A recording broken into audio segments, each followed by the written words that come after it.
السلام عليكم ورحمة الله وبركاته. أهلا بيكم في قناة أسرار المطبخ المصري. النهاردة إن شاء الله هنعمل أكلة اقتصادية مصرية أصيلة.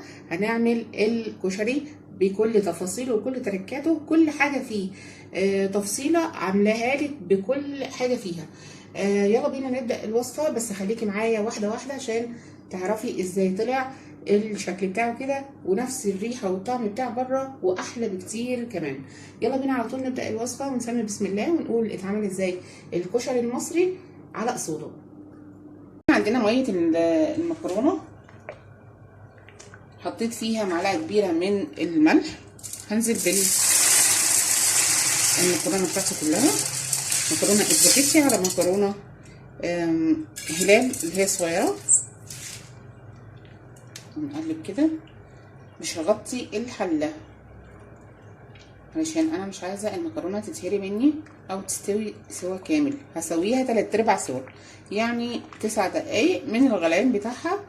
هتبص تلاقي المكرونه خلاص استوت وتمام وزي الفل. بس اهم حاجه وانتي على النار المكرونه لازم تقلبيها من وقت للتاني، ما تسيبهاش عشان ما تلزقش في بعض. مش احنا مش حاطين زيت، انا بحط الزيت للمكرونه في اثناء السلق، بحطه بعد ما اصفيها وبعد كده ابرد عليها واحط لها معلقه زيت بس كده من فوق عشان بس التلميع وما تلزقش من بعضها. عندي هنا بقى هنعمل البصل، عشان هناخد بقى الزيت اللي هيطلع من البصل ده هنعمل بيه بقيه الكشري كله. عندي البصل هنا بصوا حلقات، مش حاطه عليه اي حاجه خالص، ولا دقيق ولا كمان ملح، عشان الملح لو حطيته هينزل الميه بتاعته. نختبر بس الزيت، لسه الزيت بتاعنا لسه بارد. ما تحطيش البصل على زيت سخن، على زيت بارد عشان ما يشربش معاكي الزيت وما يقرمش. انا بس سيكه كده لحد ما الزيت يسخن كده. الزيت بتاعنا سخن، هننزل بصل بسم الله. متقلقيش الزيت ده كله هنستعمله.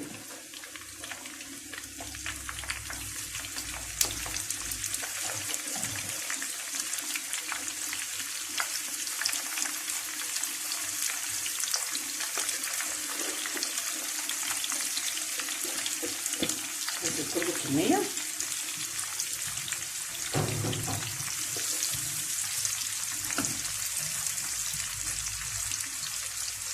لحد ما البصل يتحمر.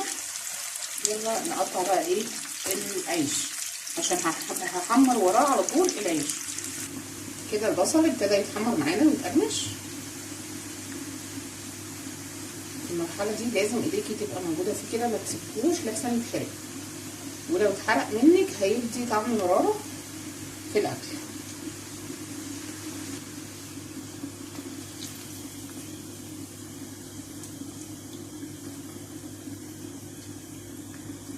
بصوا كل ما يقعد في الجو بره هينشف اكتر.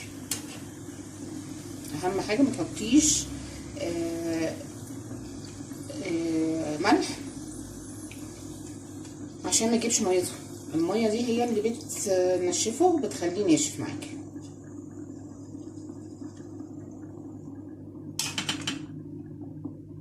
تمام. هنجيب بقى العيش وراه كده. بعد ما خلصنا البصل هننزل بقى بالعيش. العيش احنا قطعناه مكعبات، تقطيع مكعبات كده عشان يجي قرمش معانا بنفس الزيت بتاع البصل، كله بنفس الزيت عشان يديكي طعم وريحه الكشري بتاع بره. اهم حاجه الزيت. العيش ما بياخدش وقت خالص خالص، خلي بالك وانتي بتحمريه. لازم ايديكي تبقى فيه كده عشان ايه كده. بصوا بقى العيش بتاعنا خلاص ابتدى يتحمر كويس جدا. برضو مش هقرص عليه في التحمير عشان ما يمررش معاكي. تمام زي الفل. بصي القرمشه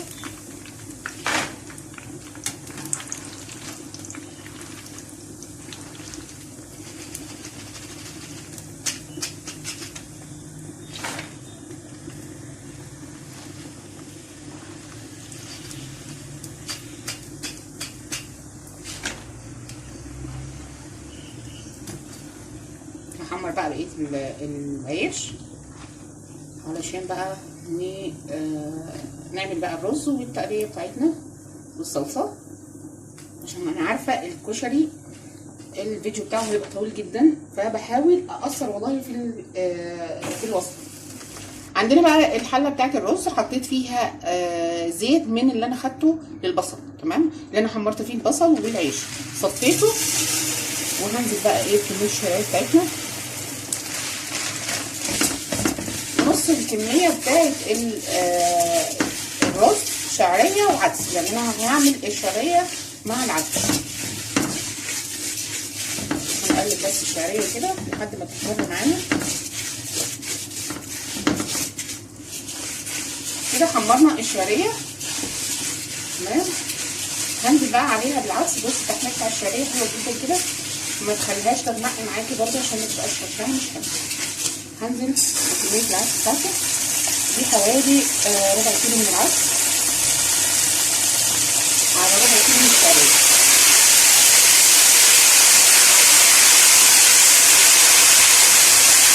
كله حاجه واحده مع الرز، يعني الطريقه دي احلى من ان انت تسلقي العدس لوحده.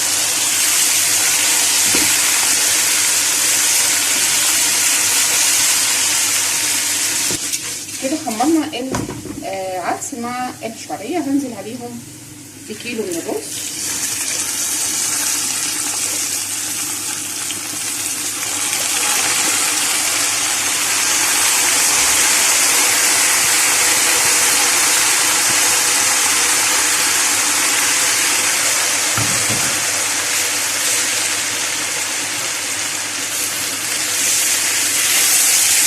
هقلب كويس لحد ما يسخن الرز معايا مع العدس والشعريه. كده قلبنا الرز، وهنزل بقى بكميه الميه بتاعتنا. بسم الله.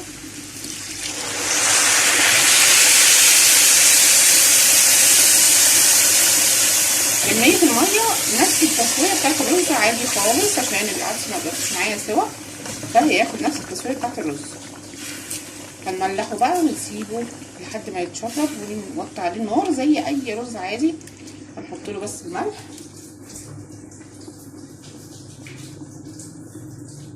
نحط له معلقه ملح، ونظبط برده الملح بتاعه، ونحط له شويه ميه صغيره مش كتير.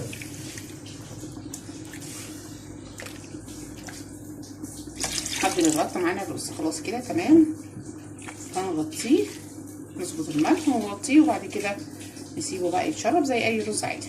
هنا حاطه الحمص بتاعي يتسلق، بس للاسف ده حمص صغير مش كبير، حطاه يتسلق لحد ما اخلص بس بقيه الكميه بتاعت الكشري كله يكون استوى كده. ده ميه وعليها شويه ملح وشويه كمون، وخلاص على كده تمام. هنروح بقى نعمل التقليه. هنا حطينا الحله بتاعتنا وفيها الزيت بتاع القليه بتاعت البصل. هنحط معلقه كبيره من الثوم،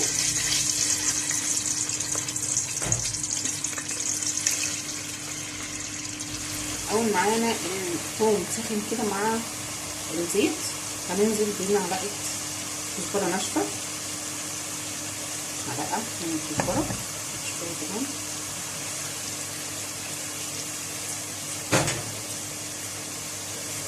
هنحط بقى الخل،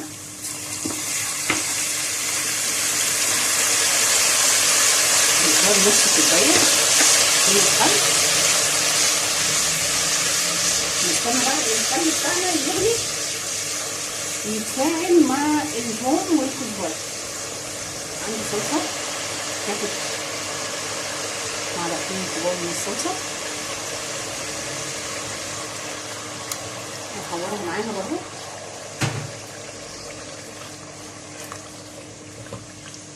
خليها تغلي وتسخن معاهم برضه. كده بعد ما حورنا الصلصه معاها هننزل بالطماطم،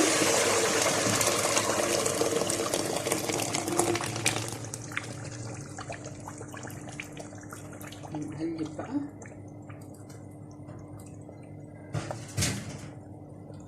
وهنجيب معلقه سكر.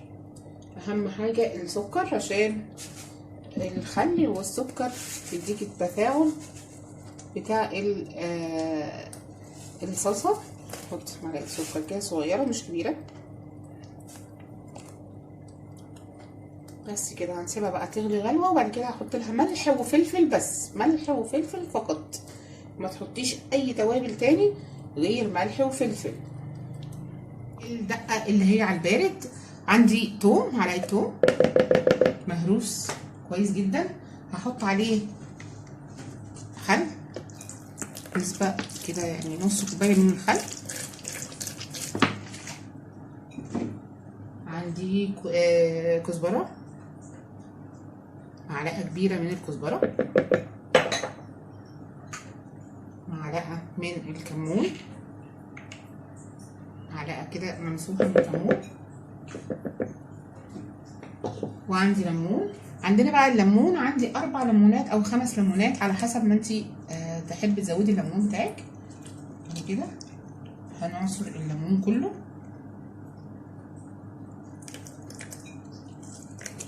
عصرنا الليمون كله، وعندي نص معلقه من الملح، وبرده الملح هنظبطه بالطعم، وهنقلب المكونات بتاعتنا دي مع بعض.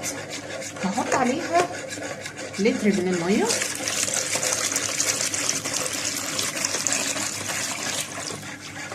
يا سلام بقى دي لو باتت، يعني كل ما تبات على الاقل تسيبيها ساعتين، لو مش هتبات عندك وهتعملي الكشري في نفس اليوم، يبقى لازم تسيبيها ساعتين تتعتق، يعني المكونات بتاعتها تاخد وتدي مع بعض كده. دي الدقه البارده. هنعمل بقى الدقه اللي على السخن اللي هي الشطه، يبقى كده خلص الكشري كله معانا من الالف للياء. هنعمل بقى الشطه اللي هي على السخن.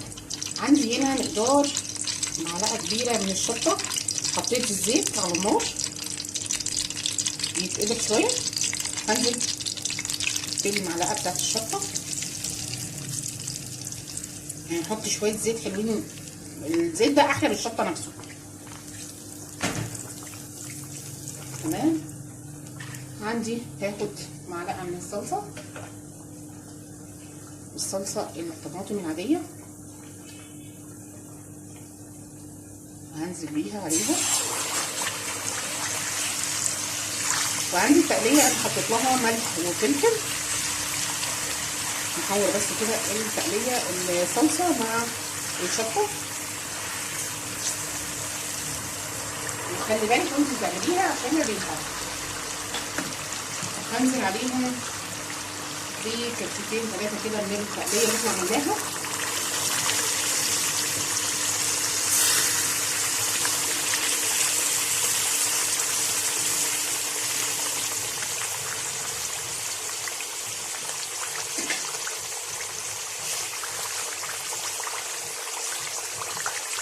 من كده تبقى خلصت معانا الدقه اللي على السخن اللي هي الشطه، وتبقى كده الكشري كله خلص. بقى هنرتب مع بعض الكشري الطبق وهنقدمه ونوريكي الشكل بتاعه النهائي بتاعه. كده الكشري بتاعنا حطيناه في الطبق اهو، بصوا ورفناه حاجه كده ما شاء الله، والريحه تحفه احلى من بتاع بره بكتير جدا، وانضف طبعا. انت ضامنه انت عامله ايه فيه من جوه. وادي الدقات بتاعتنا، ادي الدقه البارده، وهناك الدقه الشطه. بصوا الزيت ده اهم من الدقه نفسها، يعني انا بعشق الزيت اللي فوق ده، ما باكلش من الدقه نفسها. يا رب يكون نال اعجابكم الفيديو بتاع النهارده، واستنوني الفيديوهات احلى واحلى ان شاء الله، واترككم في رعايه الله. بس ما تنسوش لايك وشير الفيديو، وننزل نفعل الجرس عشان يوصلكم كل جديد من عندي. والسلام عليكم ورحمه الله وبركاته.